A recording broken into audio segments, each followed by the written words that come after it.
భారతదేశం అంటే భిన్నత్వంలో ఏకత్వం. అన్ని మతాలు, అన్ని కులాలు అందరూ కూడా కలిసిమెలిసి ఉంటారు. ఒకరి పండగకు ఒకరు శుభాకాంక్షలు చెప్తూ ఉంటారు. ఇంకా చెప్పాలంటే భారతదేశంలో హిందువులు మిగతా మతస్థుల పండగలకి శుభాకాంక్షలు చెప్పడానికి పోటీ పడుతుంటారు.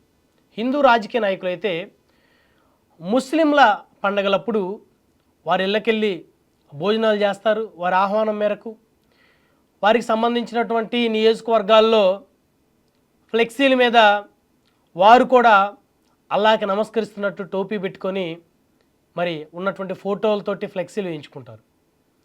అదేవిధంగా క్రైస్తవులను కూడా హిందువులు వారి పండగలకు శుభాకాంక్షలు తెలియజేస్తారు, చర్చిలకు వెళ్తారు, అక్కడ ప్రార్థనలు చేస్తారు.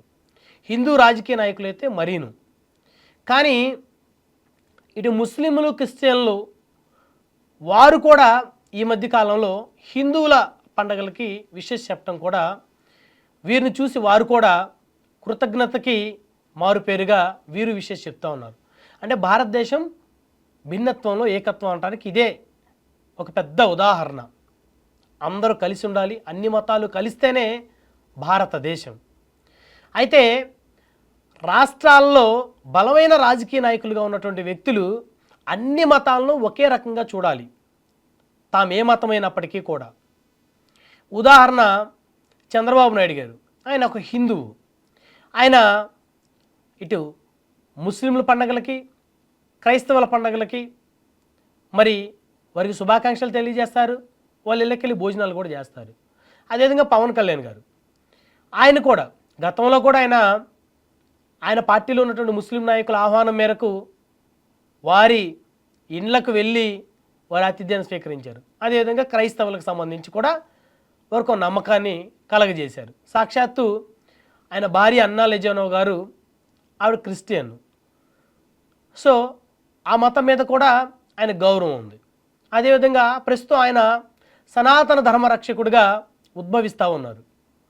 సో తాను హిందూ మతంలో పుట్టినవాడిగా తన మతాన్ని, తన సనాతన ధర్మాన్ని కాపాడుకుంటూ ఇతర మతాలు కూడా గౌరవిస్తూ ముందుకు వెళ్తున్నారు. అయితే జగన్మోహన్ రెడ్డి గారి విషయానికి వస్తే ఆయన జన్మతః క్రిస్టియన్. రాజారెడ్డి గారి దగ్గర నుంచి ఆ కుటుంబం క్రిస్టియానిటీలో ఉందనేది అందరికీ తెలిసిన అంశమే. రాజశేఖర రెడ్డి గారు కానీ, విజయమ్మ గారు కానీ ఆవిడ బైబుల్ పట్టుకొని తిరుగుతారు బహిరంగంగానే, అందులో ఎలాంటి తప్పు లేదు. వారు క్రిస్టియన్స్. షర్మిల గారు, ఆయన భర్త బ్రదర్ అనిల్ గారు, ఆయన క్రిస్టియన్ మత ప్రచారకుడు. ఆయన అనేక బోధనలు కూడా ఇస్తూ ఉంటారు. అదేవిధంగా జగన్మోహన్ రెడ్డి గారు, మరి ఆయన ముస్లింల పండగ వచ్చినప్పుడు మరి రంజాన్కి కానీ వాటికి కానీ వారికి శుభాకాంక్షలు తెలియజేస్తారు. వాళ్ళ నాయకులకి ఇళ్ళకి భోజనాలు చేస్తారు. ముస్లిం నాయకుల ఇళ్ళకి వెళ్ళి టోపీ ధరించి సోషల్ మీడియాలో ఫ్లెక్సీల మీద పోస్టింగ్లు కూడా వేస్తారు. మరి హిందువుల పండగని ఎందుకు జగన్మోహన్ రెడ్డి గారు అశ్రద్ధ చేస్తున్నారు అనేది ఇప్పుడు పెద్ద చర్చగా మారింది. ఉగాది పండగ ఎందుకు జగన్మోహన్ రెడ్డి గారు జరుపుకోలేదు? భారతదేశం అన్ని మతాల సమ్మేళనం అయినప్పటికీ మెజారిటీ హిందువులు ఉన్న దేశం. అందులో ప్రత్యేకించి ఆంధ్రప్రదేశ్ రాష్ట్రంలో మెజారిటీ హిందువులు ఉన్నారు, తెలంగాణ రాష్ట్రంలో మెజారిటీ హిందువులు ఉన్నారు. సో ఆంధ్రప్రదేశ్కి ముఖ్యమంత్రిగా పనిచేశారు, ప్రతిపక్ష నేతగా పనిచేశారు. ప్రస్తుతం ప్రతిపక్ష హోదా లేకపోయినప్పటికీ కూడా ప్రధాన ప్రతిపక్షం అంటే YSR Congress party 38.5% vote bank కనబరిచిన పార్టీ. మరి అలాంటి పార్టీ అధినేతగా ఉన్న జగన్మోహన్ రెడ్డి గారు ఉగాది పండుగ ఎందుకు జరుపుకోలేదు? జరుపుకోవాల్సిన బాధ్యత ఉంది కదా. అంటే ఆయన వేసే ప్రతి అడుగు కూడా అందరూ అబ్జర్వ్ చేస్తూ ఉంటారు. ఆల్రెడీ ఆయన కుటుంబం క్రిస్టియానిటీ అని అందరికీ తెలిసిందే. అది అనేక సందర్భాల్లో విజయలక్ష్మి గారు చెప్పారు, షర్మిల గారు చెప్పారు, భారతి గారు చెప్పారు. సాక్షాత్తు జగన్మోహన్ రెడ్డి గారు మేనత్త విమలమ్మ గారు కూడా బైబిల్ పట్టుకుని వారు నడుస్తారు ఏదైనా కార్యక్రమానికి వచ్చినప్పటికీ కూడా. అంటే వారు ఆ మతం మీద విశ్వాసం ఉంచుకున్నారు, వారు క్రిస్టియానిటీ పుచ్చుకున్నారు కాబట్టి ఎన్నో సంవత్సరాల క్రితం. తప్పులేదు.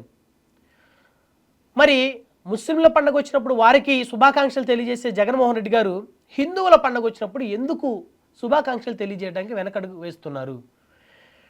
మరి గతంలో ఆయన ముఖ్యమంత్రిగా ఉన్నప్పుడు కూడా అనేక సార్లు హిందూ దేవాలయాల మీద దాడులు జరిగాయని ప్రతిపక్షాలు పెద్ద ఎత్తున అల్లరి చేశాయి. అలానే ఆయనేమి హిందూ దేవులకే వ్యతిరేకం కాదు. ఆయన హయాంలో కూడా హిందూ దేవాలయాలకు సంబంధించి కొన్ని డెవలప్మెంట్లు జరిగాయి. అది ఎవరు కాదనలేనటువంటి సత్యం, ప్రతిపక్షాలు రాజకీయంగా విమర్శించినప్పటికీ.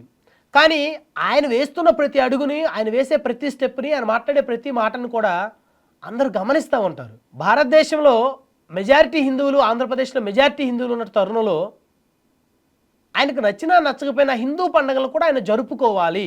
ఎందుకంటే తనకి కులం లేదు, మతం లేదు అని చెప్పేటువంటి జగన్మోహన్ రెడ్డి గారు హిందూ పండుగలకి వ్యతిరేకం అనేటువంటి చర్చ ఆయన మీద రాకుండా ఉండాలి అంటే ఖచ్చితంగా ఆయన హిందూ పండుగలు జరుపుకోవాల్సినటువంటి అవసరం ఉంటుంది.